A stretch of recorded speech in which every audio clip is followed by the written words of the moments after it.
Hi friends, मैं अपने channel पर फिर से डीजे नॉलेज में मैं डीजे नॉलेज का फुल फॉर्म में बता देता हूँ।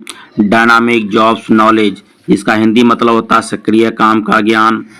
तो आज ये मेरा जो सेट है, ये सेट 7 है। डेली प्रैक्टिस का जो है कि डेली का जो है कि सेट, ये जो है कि 7वां सेट है।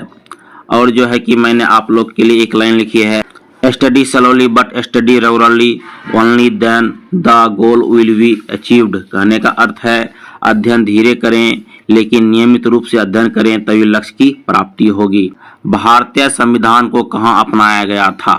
भारतीय संविधान को कहाँ अपनाया गया? तो इसका आंसर होगा भारतीय संविधान सभा में। भारतीय संविधान सभा में अपनाया गया था। यह जो है कि भारतीय संविधान सभा में अपनाया गया था। या अगर ऐसे पूछेगा भारतीय संविधान को किसके द्वारा अपनाया गया था, तो इसका आंसर होगा भारतीय संविधान सभा द्वारा। किसके द्वारा अपनाया गया था? तो इसका आंसर होगा भारतीय संविधान सभा द्वारा। अगर इसे पूछा जाएगा भारतीय संविधान को कहाँ अपनाया गया था, तो भारतीय संविधान को जो है कि संविधान सभा में अपनाया गया था। संविधान सभा में जो अपनाया, भारतीय संविधान को कहाँ अपनाया गया था? तो भारतीय संविधान सभा में अपनाया गया था। या अगर इसे पूछेगा भारतीय संविधान को किसके द्वारा अपनाया गया, तो जो है कि भारतीय संविधान सभा द्वारा होगा। किसके द्वारा? किसके द्वारा जो है कि यहाँ पर जो अगर किसके द्वारा होगा, किसके द्वारा अपनाया गया, तो जो है कि संविधान सभा के द्वारा अपनाया गया था। भारतीय संविधान को किसके द्वारा अपनाया गया? तो भारतीय संविधान किसके द्वारा अपनाया गया? तो संविधान सभा द्वारा अपनाया गया था। अब आते हैं नेक्स्ट है, भारत में लौकिक सार्वभौमिकता है क्योंकि संविधान की प्रस्तावना किस वाक्य से आरंभ होती है? भारत में लौकिक सार्वभौमिकता है क्योंकि संविधान की प्रस्तावना किस वाक्य से आरंभ होती है? तो इसका आंसर जो होगा हम भारत के लोग शब्द से। हम भारत के लोग शब्द से जो है कि भारत की प्रस्तावना आरंभ होती है। अब है नेक्स्ट है, कोई वित्तीय बिल प्रस्तावित हो सकता है किसके द्वारा? कोई वित्तीय बिल प्रस्तावित हो सकता है किसके द्वारा? तो इसका आंसर जो होगा केवल लोकसभा द्वारा। कोई भी वित्तीय बिल जो है केवल लोकसभा में ही प्रस्तावित होता है, राज्यसभा में प्रस्तावित नहीं होता है। नेक्स्ट है, भारतीय नागरिकों के मौलिक अधिकार का वर्णन संविधान के किस अनुच्छेद में है? भारतीय नागरिकों के मौलिक अधिकार का वर्णन संविधान के किस अनुच्छेद में है? तो इसका आंसर होगा 12 से 35। इसका आंसर जो होगा 12 से 35 होगा। 12 से लेकर 35 अनुच्छेद तक जो है कि भारत में जो है कि मौलिक अधिकार का वर्णन है। भारत के संविधान में जो है कि 12 से 35 अनुच्छेद में मौलिक अधिकार का वर्णन है। नेक्स्ट आते हैं, पंचायती राज किस सूची का विषय है? पंचायती राज किस सूची का विषय है? तो इसका आंसर जो होगा समवर्ती सूची का। पंचायती राज किस सूची का विषय है? तो समवर्ती सूची का। नेक्स्ट क्वेश्चन है, भारतीय संविधान के कौन सा अनुच्छेद राज्य की सरकारों को ग्राम पंचायत को संगठित करने का निर्देश देता है? भारतीय संविधान के कौन सा अनुच्छेद राज्य की सरकारों को ग्राम पंचायत को संगठित करने का निर्देश देता है? तो इसका आंसर जो होगा अनुच्छेद 40। इसका आंसर जो होगा अनुच्छेद 40। अनुच्छेद 40 में जो है कि राज्य की सरकारों को जो है कि इसका जो संगठित करने का निर्देश देती है। या तो ऐसे भी पूछ सकता है कि अनुच्छेद 40 में किसका वर्णन है? तो ग्राम पंचायत का वर्णन है। नेक्स्ट क्वेश्चन है, न्यायिक पूर्वालोकन का अर्थ क्या है? न्यायिक पूर्वालोकन का अर्थ क्या है? तो इसका आंसर जो होगा उच्चतम न्यायालय किसी भी राज्य के कानून को अवैध घोषित कर सकता है। उच्चतम न्यायालय जो है कि किसी भी राज्य के जो है कि कानून को जो है कि अवैध घोषित कर सकता है। न्यायिक पूर्वालोकन का अर्थ हुआ कि उच्चतम न्यायालय जो कोई भी जो कानून अगर बनाया है, कोई भी राज्य सरकार कानून बनाया है, तो उसको जो है कि अवैध घोषित कर सकता है। नेक्स्ट क्वेश्चन है, कल्याणकारी राज्य का आदर्श कहीं वर्णित है? कल्याणकारी राज्य का आदर्श कहीं वर्णित है? तो इसका आंसर जो होगा राज्य के नीति निर्देशक तत्व में। इसका आंसर जो होगा राज्य के नीति निर्देशक तत्व में। नेक्स्ट क्वेश्चन है, लोकसभा के स्पीकर का निर्वाचन कौन करता है? लोकसभा के स्पीकर का निर्वाचन कौन करता है? तो इसका आंसर होगा लोकसभा के सभी सदस्यों द्वारा। लोकसभा का जो स्पीकर होता है, अध्यक्ष होता है, उसका जो है कि निर्वाचन जो करता है लोकसभा के सभी सदस्य करता है। पक्ष और विपक्ष को सभी मिला के जो है कि लोकसभा के अध्यक्ष या लोकसभा के स्पीकर का चुनाव किया जाता है। अब आते हैं नेक्स्ट क्वेश्चन है, भारत के राष्ट्रपति को उसके पद से कैसे हटाया जा सकता है? भारत के राष्ट्रपति को उसके पद से कैसे हटाया जा सकता है? तो संसद के द्वारा हटाया जा सकता है। उसको जो है कि संसद के द्वारा हटाया जा सकता है और उस पर महाभियोग लगा के हटाया जा सकता है। संसद के द्वारा जो है कि महाभियोग लगा के हटाया जा सकता है। संसद के ही द्वारा जो है कि हटाया जाता है भारत के राष्ट्रपति को। अभी तक भारत में ऐसी कोई घटना नहीं हुई है। नेक्स्ट क्वेश्चन है, भारत में किसी सदन का सदस्य हुए बिना कोई व्यक्ति कब तक मंत्री पद पर आसीन रह सकता है? नेक्स्ट क्वेश्चन है, भारत में किसी सदन का सदस्य हुए बिना कोई व्यक्ति कब तक मंत्री पद पर आसीन रह सकता है? तो इसका आंसर होगा 6 महीने तक। 6 महीने तक जो है अगर कोई भी व्यक्ति जो है कि या तो लोकसभा से नहीं जीता हो या राज्यसभा से नहीं जीता हो, तो फिर भी जो है नहीं तो लोकसभा का सदस्य हो, ना ही तो जो है कि नहीं तो लोकसभा का सदस्य हो या तो जो है कि राज्यसभा का सदस्य हो, इनमें से कोई नहीं हो, फिर भी जो है कि वह 6 महीने तक जो है कि वह मंत्री पद पर आसीन रह सकता है। या तो राज्य में समझिए वह विधानमंडल और विधान परिषद में से किसी का सदस्य नहीं होते हुए भी जो है कि 6 महीने तक जो है कि वह मंत्री पद पर रह सकता है। 6 महीने तक जो है मंत्री पद पर रह सकता है। 6 महीने के अंदर जो है किसी एक सदन का जो है कि उसको सदस्य बनना बहुत जरूरी रहता है। नेक्स्ट है, संसद के 2 सत्रों के बीच आधिकारिक अंतराल कितना होना चाहिए? संसद के 2 सत्रों के बीच आधिकारिक अंतराल कितना होना चाहिए? तो इसका आंसर जो होगा 6 महीने। 6 महीने से जो है किसी भी सदन का जो है कि अधिकारी जो सत्र जो चलता है जो है वह 6 महीने से अधिक किसी भी हाल में नहीं होना चाहिए। अब आते हैं नेक्स्ट है, भारत में प्रजातंत्र किस तत्व पर आधारित है? भारत में प्रजातंत्र किस तत्व पर आधारित है? तो इसका आंसर जो होगा जनता को सरकार को चुनने तथा बदलने का अधिकार प्राप्त है। अब आते हैं नेक्स्ट क्वेश्चन है, राष्ट्रपति राष्ट्रीय आपात की घोषणा कब कर सकता है? नेक्स्ट क्वेश्चन है, राष्ट्रपति राष्ट्रीय आपात की घोषणा कब कर सकता है? तो इसका आंसर जो होगा हथियारबंद विद्रोह के आधार पर, बाह्य आक्रमण के आधार पर, युद्ध के आधार पर। ये जो है कि 3 आधार पर जो है कि राष्ट्रपति जो है आपातकाल की घोषणा कर सकता है, जिसमें जो तीनों मैं फिर से रिकॉल करता हूँ, हथियारबंद विद्रोह के आधार पर, बाह्य आक्रमण के आधार पर और युद्ध के आधार पर। अब आते हैं नेक्स्ट क्वेश्चन है, भारत में नियोजित अर्थव्यवस्था किस पर आधारित है? भारत में नियोजित अर्थव्यवस्था किस पर आधारित है? तो इसका आंसर जो होगा मिश्रित अर्थव्यवस्था पर। भारत में जो है कि नियोजित अर्थव्यवस्था किस पर आधारित है? तो इसका आंसर जो होगा मिश्रित अर्थव्यवस्था पर। अब आते हैं नेक्स्ट क्वेश्चन है, भारत में आय का सबसे बड़ा स्रोत क्या है? भारत में आय का सबसे बड़ा स्रोत क्या है? तो इसका आंसर जो होगा चुंगी कर। इसका आंसर जो होगा चुंगी कर होगा। इसका आंसर जो होगा चुंगी कर होगा। थोड़ा सा जो है कि हम चुंगी कर को समझ लेते हैं। थोड़ा सा यहाँ पर जो है कि हम लोग चुंगी कर को समझ लेते हैं। चुंगी कर आखिर है क्या? चुंगी कर क्या है? चुंगी कर जो है कि कोई स्थानीय सरकार या जो है कि राज्य सरकार जो है कि चुंगी कर लगाता है। स्थानीय सरकार या राज्य सरकार जो है कि चुंगी कर लगाता है। जो है कि इसमें होता क्या है, अगर कोई व्यक्ति बाहर से सामान लेके आया या कोई गाड़ी पे सामान लेके आया है और उसके गाड़ी पर जो है कि जो कर लगाया जाता है, उसके गाड़ी पर जो है कि जो कर लगाया जाता है उसी पर जो है कि चुंगी कर को लगाया जाता है। उसी पर जो है चुंगी कर लगाया जाता है। मान लेते हैं कोई एक व्यक्ति जो है किसी स्टेट में गया, किसी दूसरे राज्य में जो है कि अपना गाड़ी लेके गया और उस पर जो सामान बेचने के लिए लोग गया, उस पर जो कर लगता है उसी को चुंगी कर कहा जाता है।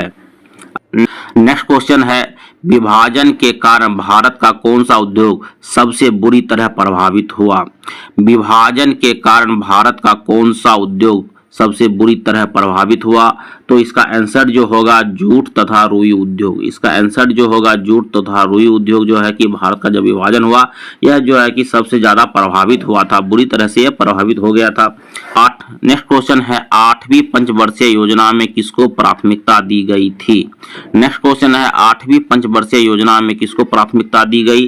तो इसका आंसर जो होगा रोजगार बढ़ाने को। इसका आंसर जो होगा रोजगार बढ़ाने को। इसका आंसर होगा रोजगार बढ़ाने को। अब जो है कि 8वीं पंचवर्षीय योजना से जुड़ा हुआ चीज को देख लेते हैं। 8वीं पंचवर्षीय योजना जो चली थी 1992 से लेके 1997 के बीच चली थी। 1992 से लेके 1997 के बीच चली थी। अब जो है कि 8वीं पंचवर्षीय योजना से जुड़ा हुआ जो है कि मेन पॉइंट को देख लेते हैं। 8वीं पंचवर्षीय योजना से जुड़ा हुआ चीज को मेन पॉइंट को देख लेते हैं। इस योजना में सर्वोच्च प्राथमिकता मानव संसाधन विकास अर्थात रोजगार को दिया गया था। इसमें सबसे ज्यादा जो है कि रोजगार को प्राथमिकता दिया गया था और जो है कि शिक्षा, जन स्वास्थ्य को दिया गया अर्थात मानव विकास को सारे विकास प्रयासों का सार तत्व माना गया। मानव का जो विकास था, मानव विकास को सारे विकास प्रयासों का सार तत्व माना गया। अब नेक्स्ट पॉइंट है इसी में, इसके अतिरिक्त आधारभूत ढांचे का सशक्तिकरण तथा शताब्दी के अंत तक लगभग पूर्ण रोजगार की प्राप्ति को प्रमुख लक्ष्य बनाया गया था। इसमें जो है कि शताब्दी के अंत में जो है कि लगभग जो है कि पूर्ण रोजगार का प्रमुख लक्ष्य बनाया गया। औद्योगिकरण के ढांचे में परिवर्तन के अंतर्गत भारी उद्योग का महत्व कम करते हुए आधारिक संरचना पर बल देने की शुरुआत इसी योजना से की गई। औद्योगिक ढांचे में परिवर्तन के अंतर्गत भारी उद्योग का महत्व कम करते हुए आधिकारिक संरचनाओं पर बल देने की शुरुआत इसी योजना में की गई। इसी में नेक्स्ट पॉइंट है यह योजना सफल रही तथा 5.6% वार्षिक वृद्धि के दर से लक्ष्य से ज्यादा 6.8% वार्षिक वृद्धि दर को प्राप्त की गई। यह योजना में जो है कि यह लक्ष्य से ज्यादा जो है कि प्राप्त हुआ था। इसका लक्ष्य जो माना गया था 5.6% वार्षिक वृद्धि दर माना गया था, लेकिन यह जो है कि 6.8% वार्षिक वृद्धि दर से यह योजना जो है कि सफल रही। इसी में नेक्स्ट पॉइंट है, इसी काल में प्रधानमंत्री रोजगार योजना 1993 की शुरुआत की गई हुई। 8वीं योजना में ही राष्ट्रीय महिला कोष की स्थापना मार्च 1993 में भारत सरकार के मानव संसाधन मंत्रालय के तहत महिला तथा बाल विकास विभाग द्वारा एक स्वतंत्र पंजीकृत सोसाइटी के रूप में की गई। 8वीं योजना में ही राष्ट्रीय महिला कोष की स्थापना मार्च 1993 में भारत सरकार के मानव संसाधन मंत्रालय के तहत महिला तथा बाल विकास विभाग द्वारा एक स्वतंत्र पंजीकृत सोसाइटी के रूप में की गई। स्थापना जो है कि एक स्वतंत्र पंजीकृत सोसाइटी के रूप में की गई। अब है इसी में नेक्स्ट पॉइंट है, इसका मुख्य उद्देश्य गरीब महिलाओं को आमदनी सृजन के कार्यों के लिए या संपत्ति निर्माण के लिए लघु ऋण प्रदान करना या इस प्रावधान को बढ़ावा देना है। इसके तहत आरंभिक कोष की आरंभिक सीमा 31 करोड़ रुपए रखी गई। इसके तहत आरंभिक कोष की आरंभिक सीमा 31 करोड़ रुपए रखी गई। अब आते हैं नेक्स्ट पॉइंट है इसी में 8वीं पंचवर्षीय योजना में, इस योजना में प्रारंभिक शिक्षा को सर्वव्यापक बनाने तथा 15 से 35 वर्ष के लोग को निरक्षरता को पूर्णतः समाप्त करने का प्रयास किया गया। किस योजना में जो है निरक्षरता को जो है पूर्णतः समाप्त करने का प्रयास किया गया? तो इसका आंसर जो होगा 8वीं पंचवर्षीय योजना में। 8वीं पंचवर्षीय योजना में जो है कि निरक्षरता को पूर्णतः समाप्त करने की प्रयास किया गया। नेक्स्ट पॉइंट है इसी में इस योजना का एक प्रमुख लक्ष्य महिला ढोने की प्रथा को पूर्णतः समाप्त करना था। जो है कि 8वीं पंचवर्षीय योजना में जो है कि महिला ढोने की प्रथा को पूर्णतः समाप्त करना था। अब आते हैं नेक्स्ट क्वेश्चन है, भारत में किस उद्योग में सर्वाधिक लोग कार्यरत हैं? भारत में किस उद्योग में सर्वाधिक लोग कार्यरत हैं? तो इसका आंसर जो होगा कपड़ा उद्योग में। इसका आंसर जो होगा कि कपड़ा उद्योग में सर्वाधिक जो है कि लोग कार्यरत हैं, काम करते हैं कपड़ा उद्योग में, अभी भी हैं कि कपड़ा उद्योग में ही जो है कि सर्वाधिक लोग, सबसे ज्यादा लोग कार्य कर रहे हैं। नेक्स्ट क्वेश्चन है, भारत का राष्ट्रीय आय का प्रमुख स्रोत क्या है?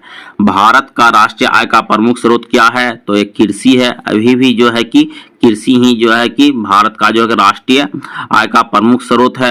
यह क्वेश्चन मैं जितना भी बता रहा हूँ, ये जो प्रीवियस ईयर का क्वेश्चन है, कहीं ना कहीं ये पूछा गया है बीपीएससी में, एसएससी में, जो है कि बीपीएससी हो चाहे एसएससी हो चाहे रेलवे हो, इसमें कहीं ना कहीं ये जो है कि क्वेश्चन पूछा गया है। अब आते हैं नेक्स्ट क्वेश्चन है, भारत किसका सर्वश्रेष्ठ उत्पादक एवं उपभोक्ता है?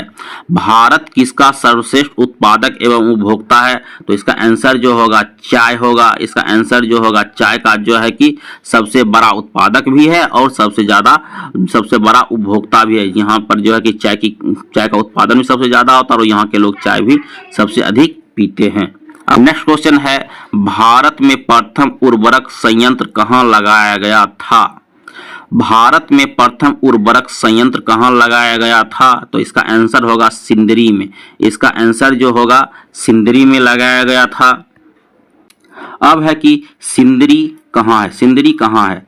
अब जो है कि पूछा जाता है, एगो सवाल आ जाता है कि सिंदरी कहाँ है? सिंदरी जो है कि झारखंड में, सिंदरी जो है कि झारखंड में है और झारखंड में है। सिंदरी जो है कि सिंदरी जो है कि झारखंड में है और ये जो है कि धनबाद जिले में है। ये धनबाद, झारखंड के धनबाद जिले में जो है कि सिंदरी है और यह नागर पालिका क्षेत्र में, धनबाद के नागर पालिका क्षेत्र में आता है। अब नेक्स्ट क्वेश्चन है, एक समान सूक्ष्म सेल में विद्युत अपघटय कौन करता है? एक समान सूक्ष्म सेल में विद्युत अपघटय कौन करता है? तो इसका आंसर जो होगा जस्ता होगा। इसका आंसर जो होगा जस्ता होगा। नेक्स्ट क्वेश्चन है, डायनेमो किसको बदलता है? डायनेमो किसको बदलता है? तो इसका आंसर जो होगा यांत्रिक ऊर्जा को विद्युत ऊर्जा में। डायनेमो का क्या कार्य है? जो है कि डायनेमो जो यांत्रिक ऊर्जा को विद्युत ऊर्जा में बदलता है। यह रेलवे का जो है कि वीवीआई क्वेश्चन माना जाता है, रेलवे में बराबर पूछा जाता है। ऐसे एक क्वेश्चन जो बीपीएससी में पूछा गया। नेक्स्ट क्वेश्चन है, आकाश नीला क्यों लगता है? नेक्स्ट क्वेश्चन है, आकाश नीला क्यों लगता है? तो इसका आंसर जो होगा लघु तरंग दीर्घ तरंगों की अपेक्षा वायुमंडल द्वारा अधिक परिकीर्ण होती है। लघु तरंग दीर्घ तरंगों की अपेक्षा वायुमंडल द्वारा अधिक परिकीर्ण होती है। अब आते हैं नेक्स्ट क्वेश्चन है, एक माइक्रोन किसके बराबर होता है? एक माइक्रोन किसके बराबर होता है? तो इसका आंसर जो होगा 1/1000 मिमी।